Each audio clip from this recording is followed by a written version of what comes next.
This is the Samsung Galaxy Z Fold 3 unboxing.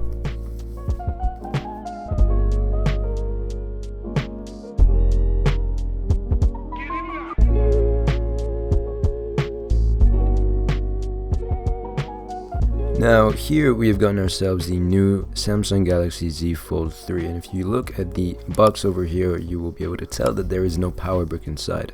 I am not a fan of this trend, but it is what it is and you're gonna have to move on. And of course right at the top you have the phone folded open, and it feels nice, but we'll get into that later. And then other than that, all you're getting is this little container here with a bit of paperwork and your USB-C to USB-C cable, which is a bit unideal because most people don't have USB-C power bricks, so it's just another annoying thing there, all because of this whole no power brick thing that Apple have wonderfully started.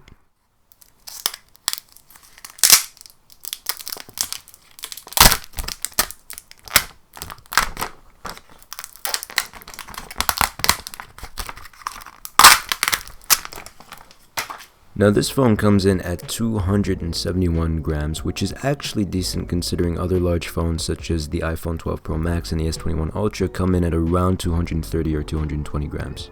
Now with that comes improvements in build quality, especially the hinge. So for our first fold, it's feeling pretty sturdy, pretty nice, pretty high quality, and kind of like, its money's worth to a certain extent, but $1,600 is still a lot.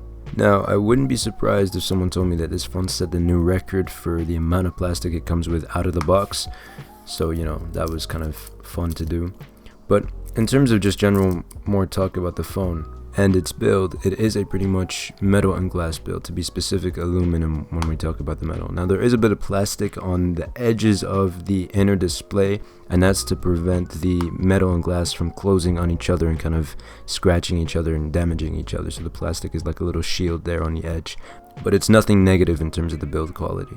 You give this phone to any person, and regardless from the fact that it's a foldable phone, they'll tell you it feels expensive and it feels high quality, and it's even more kind of dense than last year and kind of feels like a brick of just high qualityness, if that makes sense.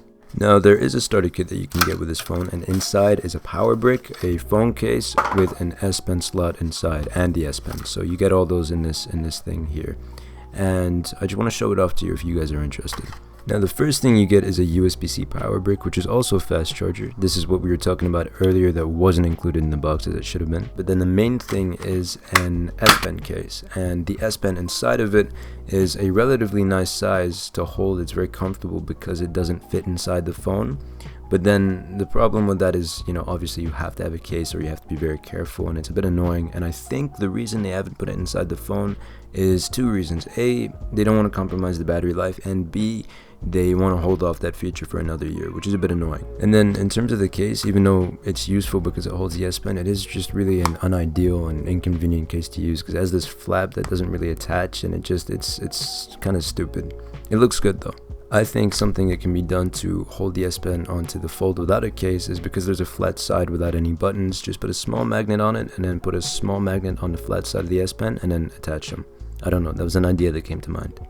Now anyway, starting up the phone, the first thing we have is this incredibly narrow display, which I'm warning you right now is not going to be fun to type on. But then you have the inner display, which is a much more beautiful display. Now the problem with these two displays, in my experience from the second Fold, is that neither of them are really well suited for social media. The reason being is that no social media apps are really suited for this square-like aspect ratio of the inner display, and then when it comes to typing on social media on the outer display, that's just a pain. But however, typing on the inner display is actually not too bad. You have this split keyboard, which takes a little bit of getting used to, but it's not bad at all. Now this main inner display here is 7.6 inches, and then both displays are incredibly bright at 1200 nits, and both have 120 Hz, which makes it feel very, very smooth. And then this outer display is 6.2 inches, and then both screens are roughly 2K in terms of the resolution. And then in terms of biometrics, you're getting a fingerprint and the power button on the side, which is all good, except it can be a bit awkward when you come to open the phone with your left hand. Now, before we finish off this part of the video, I just want to show you the S Pen, and it's very comfortable, it's very responsive, it's looking pretty good. I even have a few drawings to show you. I've spent quite a lot of time with it. My one kind of complaint with it is it doesn't work with the outer display. I don't understand why. They're probably just holding off this feature for another year. But in terms of my general first impressions, first thing I want to talk about is the displays. I know we've covered quite a bit already, but just to get into a little bit more detail. Firstly, that inner 7.6-inch display is a beauty to look at and a beauty to use, and feeling it feels like any other normal display. In terms of the crease, when you're using the phone, you usually can't see it, but even though there's potentially moments that you will see it, and you will almost definitely see it if you're looking at the phone from an angle, it just doesn't really bother you. It's not a reason to not buy this phone. And then secondly, for me, what was one of the most interesting things about the display, other than the fact that it folds, is the punch hole camera, which is underneath the display, and it's really, really cool. It doesn't look perfect. In fact, it's very, very far from perfect, but it blends in. And it looks better than just a black cutout. I gave my phone to some friends to try, and I asked them to try and find out where the selfie camera was on that inner display, and they couldn't find it because it blends in that much. If you know what's there, it is a bit pixelated, it does look a little weird, but it looks better. And it blends in, and overall it just takes you a step closer to this edge-to-edge display, which I really like. In terms of the cover display, it's the same as last year, except you're getting 120 Hz, which to be honest is kind of a nice big update. It makes it feel so much nicer to use. And 120 Hz, for those of you who don't know, means the screen refreshes 120 times per second. So when you're scrolling, it just feels smoother as opposed to the usual 60 Hz on what used to be on most phones. But now the whole industry is just moving forward in terms of this feature. Now, a new kind of side feature to that inner display is the S Pen, and this was a really big thing because it takes the functionality of this device to an entirely new level and makes it, in my opinion, and pretty much probably any reviewer's opinion, a 100% tablet replacement. In terms of the use of this pen, it's very comfortable to use due to its size, and it has kind of a nice soft touch feel to it. I was very comfortable using this pen for hours. The different thing about this S Pen in comparison to others is that this one has a retractable tip, so if you press too hard in the display, it retracts, and it's a bit softer so it doesn't damage the display. My only problem with it is it doesn't go inside the phone and it doesn't work with the outer display. But then if you were to expand on that, you would say that if it did fit inside the phone, it would have to be smaller, and for that reason it would be uncomfortable to use for a long time. So there is a matter of compromise, but I feel like you should at least be offered the option to put it inside the phone, and if you want a bigger, more comfortable S Pen, you go buy one separately. Especially considering the fact that I think it's looking like this is going to replace the Note series. Also, another thing to mention about the use of the S Pen on this device is that when the fold is open, it is the perfect size to hold with one hand and then draw with the other hand. So it ends up just being very comfortable to use this to draw, and you can rest your palm on parts of the screen or whatever. It has good palm rejection. It's a nice experience in that sense. Generally, in terms of the build, we covered things like the build quality and the sturdiness of the hinge, and overall just that premiumness, even more than what we were getting last year with the second fold. I already covered that earlier when I was unboxing the phone, but to add to that, something I wanted to say was opening the fold with one hand isn't easy. It's more of a two-handed process. It can be done, it's just very uncomfortable, and you're increasing the risk of you dropping the phone, something you don't want to do.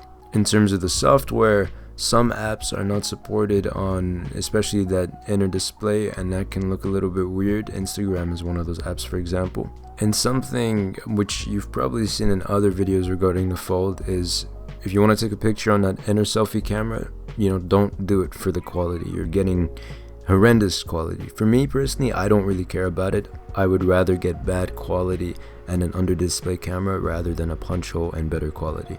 But then the final thing about the build that you kind of need to be aware of is the IPX8 water resistance rating. You are probably more familiar with IP68 water and dust resistance, as this is on pretty much all phones nowadays. Basically what's happening here, the 6 in 68, which represents the dust resistance, is replaced with an X, basically meaning it's untested. And that's because this phone has absolutely terrible dust resistance, and I'll explain more about it in my full review, but dust, especially things like sand and that kind of thing getting into the phone, can cause a lot of damage. And this is something, for me, one of the few things that can make me cautious to recommend it to others, because taking this phone to places like the beach is it's a risky thing to do. So that's something that you should keep in mind and do with that information as you please. And then finally, something that we're not really going to cover in this video are the cameras. I will know a lot more about them when it comes to the review. But until then, to let you know the specs, you have 3 cameras on the back. You have a main, a telephoto, and an ultrawide, and they're all 12 megapixels. In terms of the video specs from those cameras, you can get 4K at 60, 1080p at 240 frames, or 720p at 960 frames.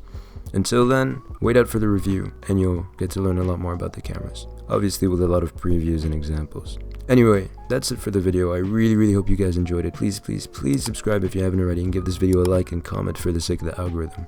Check out my Instagram at El-Naggar for a behind the scenes perspective, and I'm just posting a lot more on there now, and it gives you kind of an idea of what I'm doing, what I'm up to. So you want to stay up to date with all that. Anyway, I hope you guys enjoyed the video. Thank you for watching, and I will see you in the next one. Salam.